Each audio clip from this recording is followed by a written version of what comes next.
مش عايز تحليل قبل ما حد يجي، مش عايز تحاليل. سكرك مهما حقنت في البلازما في الوريد عمره ما يعلى في الدم سنتي سنتي سنتي. امال كل ما هو قاعد يقول لك ايه، اصل انت عندك نقص في الانسولين فالسكر بتاعك عالي. يا باشا طب انا بحقنه اهو، بحقنه في البلازما اهو، ما بيعلاش ليه؟ مش انا يا باشا عندي مشكله في الانسولين بتاعي؟ ما طب يا باشا المفروض بقى بحقن سكر يعلى. ده انا حاطط لكم فيديو فوتج صغير كده بيقول لك ان الرياضيين سكرهم لازم يعلى لمستويات اكنه مريض سكر. هو قايلها في الفيديو كده، لازم مستوى السكر في البلازما يعلى عند الرياضيين لدرجه ان هو يساوي السكر في مرضى السكر. لا كريم علي ده مش دكتور اصلا يا استاذ اصلا، عشان خاطر ما تهريش بس. متوافق معاه ايه؟ هو بيعرف يفهم حاجه؟ ما فهمش حاجه خالص. ده قال كلمتين بعد انا ما طلعت سرق كلمتين كده. قال الخضار، قال مش ده لدرجه بقول لك الناس بترد عليه تقول له الاكل المفيد كله بيعمل ريحه وحشه في العرق. يا باشا يبقى انت حمار على طول. اما انت تقول لنفسك في اكل يخلي ريحتك انت ستنجي، ريحتك وحشه، ريحتك معفنه، وتقول لي في فايده، يبقى انت مخك مخ فرخ على طول كده. الاكل اللي يتعب قولونك استحاله يفيد كرات الدم الحمراء، استحاله يفيد شعرك، استحاله يصلح عندك تصلب لوحي طالما يا باشا تعب قولونك. شوف انا وصلت معاك لدرجه ايه؟ مفيش حاجه اسمها الدواء مر يا باشا، ده كلام يهود، ده كلام يهود. الدواء مر، الدواء مر يا عمي. الدواء الوحيد الذي ذكر في القرآن عسل، أحلى ما في الكون. ما يجيش ربنا يقول لك، ما يجيش ربنا يقول لك الانسولين بيعلى مع الاكل، لكن مع الحقن لا، الانسولين بيعلى مع الاكل عشان اضطراب الجهاز الهضمي. مع الميه هيطلع انسولين، دي الدراسات هم اللي عاملينها. عشان كده الفري فاتي اسيدز بتقل في البلازما بعد شرب الميه عشان الانسولين طلع عليها. الانسولين بيطلع مع اضطراب المعده، مع الاضطراب الميكانيكي الحركي. مش زي ما قالك السكر يعلى، ما هو السكر انا حقنته اهو في الدم عمره ما بيعلي انسولين. الله ده غريبه قوي. يا باشا ما بيعليش. امال يا باشا هو طب ليه السكر بقى بيعلى بعد الاكل؟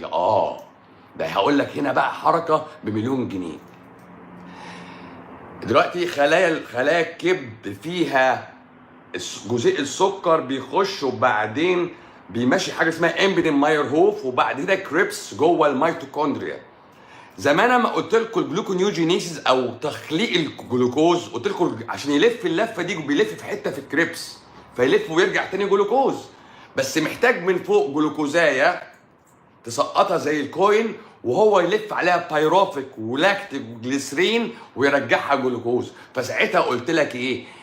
غذي الخليه الواحده بجزيء جلوكوز تطلع لك بخمس جزيئات جلوكوز في الاخر، لان انا بحط من فوق جزيء جلوكوز بيلف الباث واي ده، وانا بلقط عليه من بره جليسرين، بلقط عليه بايروفيك، بلقط عليه لاكتيك والف وارجعه جلوكوز. فاخد منك جزيء جلوكوز واطلع من لفتي بخمس جزيئات جلوكوز. فاللي بيحصل مع الاكل انت بتدي جلوكوز وبتدي احماض امينيه. مين سارح معاهم في نفس البورتال سيركيليشن او في الدوره الدمويه البابيه الكبديه؟ الانسولين يطلع يعمل حشد وتخزين لكل الجلوكوز اللي جاي معاه في السكه ويدخلهم اجباري من جلوت 4، مع انها كده كده داخله من جلوت 2. يعني الكبده عليه من بره ريسبتور جلوت 2 انسولين اندبندنت، ما فيهوش انسولين اصلا، فالجلوكوز داخل، لكن ربنا خلق له اكسترا دور، باب كمان اضافي بجلوت 4. مين اللي اتحشى جلوكوز؟ الكبد. ما يشغلش 10 كريبسات، يشغل 100 كريبسه، فيبدا انتاج الجلوكوز بتاعه يعلى. انتاج الجلوكوز الجلوكونيوجينيسيس بعد ادخال السكر الى الكبد. وبعدين يا دكتور بعد ما شغلت 100 كريبسايه زياده اخزن جلايكوجين، وبعد ما اخزن 100 جرام جلايكوجين اخزن دهون. فكل لفه للانسولين يعمل الحركه دي. بس ركز معايا، في الاول بيعمل السكر بيخش جوه الكبد يعلي مستوى السكر ويطلع بجلوكونيوجينيسيس. يعني السكر اللي خارج ده يا باشا مش سكر انت واكله، لا، السكر اللي انت خدته يتخزن يا شغلت معاه كريبسات. فهمت حاجه؟ واللي فضل بقى من السكر طلع بعد كده على الدم معاه 10% من الانسولين اللي اتفرز. وبعد كده نلف اللفه بتاعتنا عادي. طب يا باشا الانسولين في الدم بيعمل ايه؟ بياخد السكر اللي قدامه يوديه على العضلات. طب بقيه السكر يا باشا عايزين نودي سكر في حتت تانية، ما شايلاه كرات الدم الحمراء على كشكل تراكمي وبجري بيه. افضي فين بقى؟ ما زي الاكسجين كده، ما خلايا الدم الحمراء دي شايله جواها جلوكوز اسمه تراكمي، والبلازما شايله جلوكوز اسمه فاستنج. فانا بجري بالجلوكوز في البلازما وفي كرات الدم الحمراء اللي انت بتوطيهم لي دايما بالانسولين بتاع حضرتك، فتدوخ وتتشنج بعديه. فهمت حاجه ولا لسه؟ يبقى انا يا باشا وانا بجري بالسكر في البلازما بجري في شكلين، واحد سايب في البلازما ده اللي انا بقيسه 110 120، وبجري تراكمي جوه كرات الدم الحمراء اللي هي دخلت من غير انسولين اصلا. مش احنا قلنا يا باشا التراكمي بيعلى من غير حاجه خالص؟ مش احنا بنخش جوه الخلايا كده من غير حاجه؟ انا بخش الخلايا باذن الانسولين في 3 حتت، في الكبد اكسترا دور، في العضلات اكسترا دور، في الخلايا الدهنيه المين دور. عشان كده اللي بيبطل الانسولين بيخس بسرعه. ليه؟ الخلايا الدهنيه الباب بتاعها اتقفل، ما بدخلهاش جلوكوز، فبالتالي هي بتحرق كل اللي جواها، ما بيخشلهاش انتاج، ما بتخزنش دهون، فتخس بسرعه. عشان كده الانسولين بيتخن، وادويه الانسولين سينسيتايزر بتدخن، ومع ذلك انت بتاخدها مع انت اصلا في الاصل كنت تخين، فانت بتاخد حاجات تخنك تاني عشان بتعالج ايه معرفش. ما ده اسمه العبط بقى، ده التناقض. انا سكري يا باشا عالي في الدم مش عشان خاطر انسوليني ناقص، لا، انا سكري عالي عشان انتاج السكر عندي عالي في الكبد بتاعي، عشان الحموضه ما تتكونش، عشان انتاج البيروفيك واللاكتيك عندي اعلى. عشان كده العيان اما بيقول لك ايه؟ بيقول لك الرياضي سكره بيعلى عشان هو بيعمل تمارين كتير، بيروفيك ولاكتيك اعلى من اي حد، فلازم يتحول الحمض ده في الاخر لجلوكوز. ربنا ما خلقش الجسم يبقى في حاله حموضه نهائيا، فبالتالي الحموضه دي لازم تتحول على طول لسكر. هو الامن والامن للوجود. مفيش سكر موجود في حته يضر اي حاجه. هو بقى اقنعك بالعكس، فجراك ورا الوهم، ومع الدواء يجي لك تصلب شرايين ورجليك تتقطع بقى. يعني مفيش حد بيقطع رجليه غير ما هو بياخد دواء سكر وبياخد انسولين، وبيجوا مع النوع التاني اكتر من النوع الاولاني. يعني مفيش حد بيقطع رجليه نوع اولاني. ركز معايا في الكلمه اللي انا بقولها دي. النوع الاولاني بتاع الواد بتاع السكر من الاول اللي فقد الانسولين خالص وسكره دايما عالي، ده الواد ده ما بيقطعش رجليه. اللي بيقطع رجليه اللي كان سكر نوع تاني اصلا، اللي هو اصلا بدأ تخين. ليه؟ الراجل ده ابو بطن ده عنده ضعف ترويه في كل حته في جسمه. ابو بطن تخينه، ابو بطن تخينه، ابو ضغط بطن عالي، ابو ضغط بطن عالي. ركز معايا، ده مش العيل الصغير ابو ما فيش انسولين، لا، ده الراجل الكبير اللي هو البعنلي اللي راح يا بطني، يا ظهري، يا عيني، يا ارتخائي، فراح للدكتور قال له خد تعالى ايه ده اعملي تراكمي، اعمل، فده سكر، فبدا له ده يا ماكرون ده يا زعبوط، وبعدين دخل عليه بالانسولين. الراجل ده اللي بيقطع رجليه، الراجل ده اللي بيقطع رجليه. اشمعنى ده بيقطع وده ما بيقطعش؟ هم نسوا كلمه بطنه.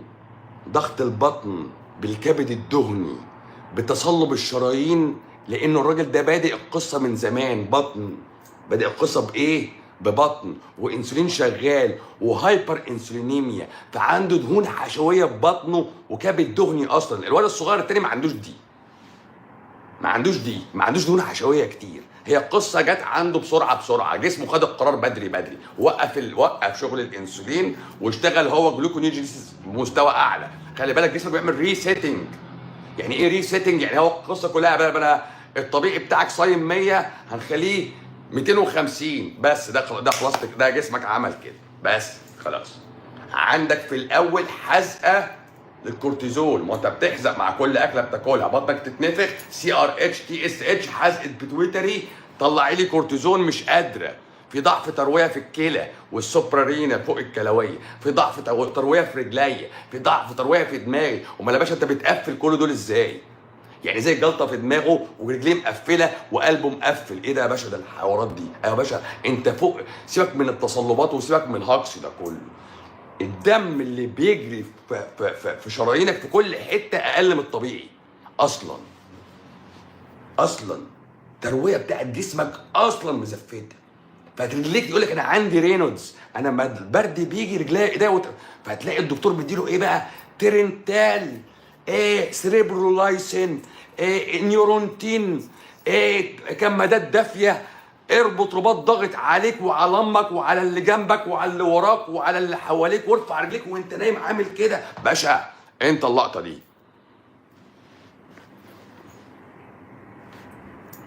فهمت يا باشا وانا بقول ايه ولا لا؟ فهمت يا باشا بقول ايه؟ يا باشا هو ما اتحسنش يا باشا، هو الدم مش واصل ليه؟ يمكن عشان ضغط يا باشا، انت بيبقى ضغطك عالي ودمك ما بيوصلش. ماشي؟ يعني ايه ضغطك بالرغم ان هو عالي وانت بتقول لي هيعمل لي نزيف في دماغي، هو مش واصل صوابع رجليك، مش واصل العضو الذكري عشان فانت عمال تاخد ادويه للترويه الطرفيه وبتاخد دواء يوطي الضغط. يا باشا ازاي؟ مش فاهم انا حضرتك بتعمل ايه؟ يعني ضغطك عالي فالمفروض الضغط ده بيوصل لصوابعك بقى، تقوم انت واخد دواء يوطي الضغط وترجع تقول ايه؟ انا الدم مش واصل لرجليا. يا باشا مش هو عشان الدم يوصل لرجليك لازم يا باشا، ده اسمه شريان دراعي، ده شريان رئيسي على فكره. فما تقيس فيه الضغط وتقولي ده هيفسر لي دماغ بص فيها صداع ليه، يبقى انا بهرج. بس يعني لما تيجي حضرتك تيجي تقول انا هقيس الضغط في دراع حضرتك يقدر يفسر لي الصداع اللي عندك، يبقى احنا بنهرج. او هيديني انديكيشن لحاجه اصلا. يعني انا لو بص حضرتك، هو ما يعرفوش ليه ضغطه بيعلى ويوطى فجاه. هو ما يعرفوش الاجابه دي. ما يعرفوش الست ليه ضغطها بيعلى في اول شهور الحمل وبيوطى في اخر شهور الحمل، برضه ما قالولكش دي. ما قالوش ان الست ليه بيحصل فيها شويه تغير وانيميا، ما قالوش الحته دي. هو سابك كده يا باشا، هو سابك كده حضرتك. انت تقيس ضغط وتقيس سكر وتقيس نبض وتعالى قول لي يا باشا لا غلط انا عندي اعراض. لازم يكون عندك نظريه لهذه الاعراض، فشيل السبب اتحسن. اشيل السبب ايه؟ اتحسن.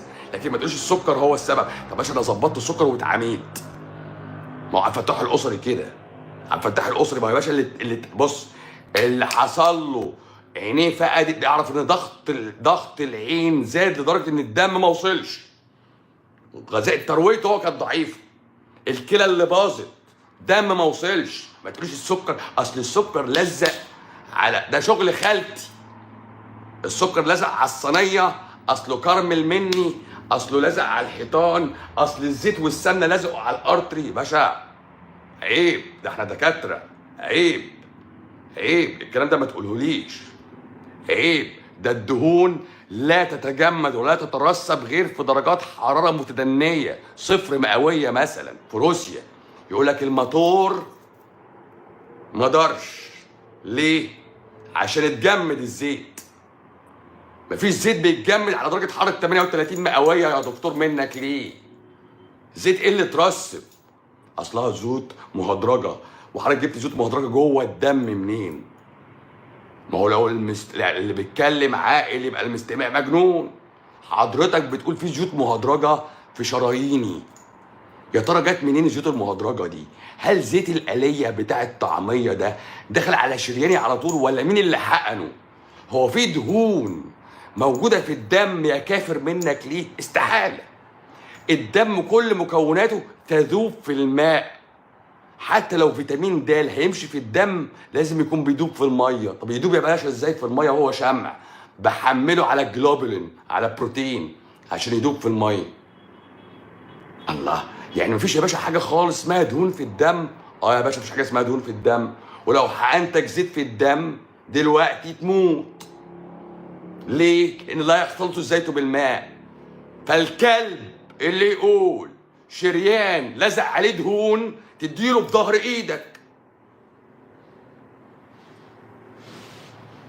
عشان مفيش دهون بتترسب في درجه حراره 38 ببساطه، غير بقى لو انت اتجمدت. يعني لو نسيناك في الثلاجه شرايينك بقى تقفل في بعضيها، ولان برضه ما فيهاش دهون. يعني بطنك الملزلزه دي ممكن تجمد، لكن شرايينك مش هتتلزق في بعضيها برضه عشان ما فيهاش دهون. امال يا باشا ال دي ال والاتش دي ال، يا باشا ال دي ال والاتش دي ال دول اسمهم لايبوبروتينز، يعني بروتينات ماسكه في ليبيدز، مع انها غلط، هي ماسكه في فوسفوليبيد ومحتواها جوه هو الدهون. فحتى الاسم ده غلط مش عاجبني. هي مكونات شبه خلويه اسمها اتش دي ال، في ال دي ال وال دي ال، وليهم اطوار حياه فيزز، زيهم زي كرات الدم الحمراء ليها فيزز وليها مستوى معيشه. الناس جايه تهدرج والله، وليه اطوار حركه، والاتنين بيعتمدوا على بعض في انزيماتيكالي. يعني ال دي ال ما يبقاش اكتف غير لو ده عدى جنبه ولمسوا مع بعض وسلموا حاجه.